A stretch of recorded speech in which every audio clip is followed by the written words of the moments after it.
I'm Nikhil. I'm a student studying, just completed 12th. In the college where I'm studying, I slipped from steps and tore my knee tendon.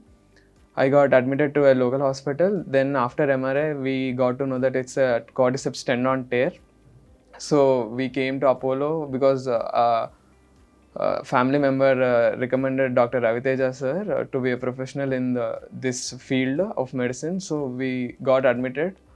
And sir, after examining the MRIs, suggested surgeries to be done as soon as possible. And surgery was done after 2 days of admission. And then I got discharged after 2 days of operation. And sir was, Ravi Teja sir was very friendly and very professional. And now I'm able to walk with the brace on, and the staff was also very good and peaceful, like no objection was there, and the surgery was done very well, and it's all good.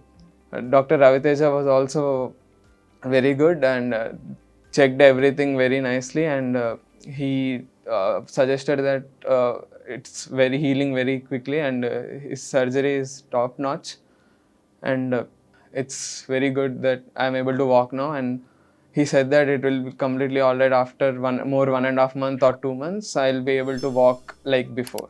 Any of you have any surgeries like muscle tear or tendon tear, I'll highly recommend Dr. Raviteja sir, and I'd like to thank Raviteja sir and Apollo Hospital.